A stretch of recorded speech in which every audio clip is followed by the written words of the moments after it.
তাদেরকে ডাকে। আমরা অনেক সময় আসতে পারি, অনেক সময় আসতে পারি না। আমি দেখি যে তুলনামূলকভাবে তারা চাষারা মিশন করাচ্ছে, তারা বেশি সোচ্চার, তারা বেশি সুসংগঠিত।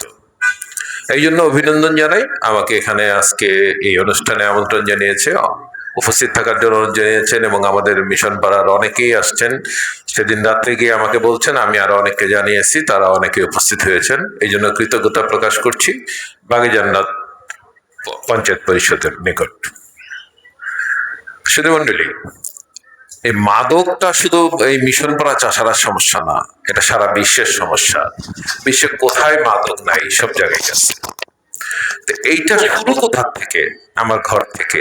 যারা মাদক খায়, যারা বিক্রি করে, তারা কি মঙ্গল গ্রহ থেকে আসছে? যাদের দেশ থেকে আসছে? তারা আমার আপনার সন্তান, আমার আপনার ভাই, আমার বোন, আপনার ভাতিজা, ঠিক কিনা বলেন?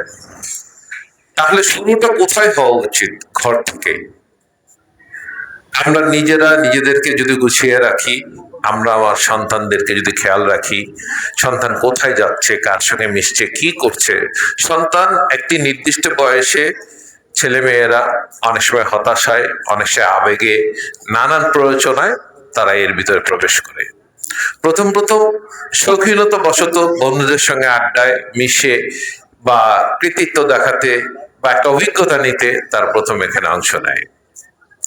তারপরে ধীরে ধীরে এটা নেশায় পরিণত হয়।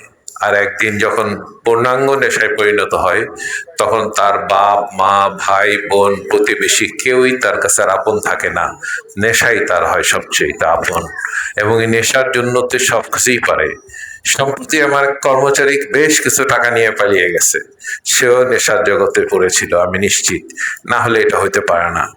তো যাই হোক, আমি অনেকক্ষণ সময় নিয়ে নিছি। আজকে আমরা ঘরে ঘরে এই বাণী পৌঁছে দিব যে আমরা সবাই সতর্ক হব। তো আমি যে কথাটি বললাম, আপনার ঘর থেকে আপনি সতর্ক হন।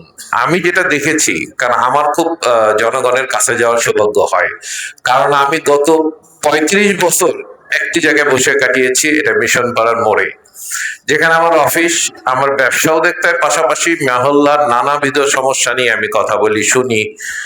এই জন্য আমার মানুষের কাছাকাছি যাওয়ার সৌভাগ্য হয়েছে।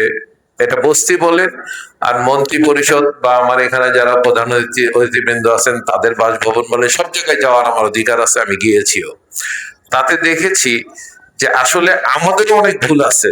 যারা অভিভাবক, আমরাও এমন কিছু আচরণ করি, আমরাও তাদেরকে বেখেয়ালি ভাবে ছেড়ে দেই। তখন এই ধীরে ধীরে এক পর্যায়ে আমাদের উপরে এসেই সব পড়ে। তো ধন্যবাদ সবাইকে। আমি আমার বক্তব্য একটা ধৈর্য সহকারে শুনলেন, এই জন্য কৃতজ্ঞতা প্রকাশ করি। আসসালামু আলাইকুম।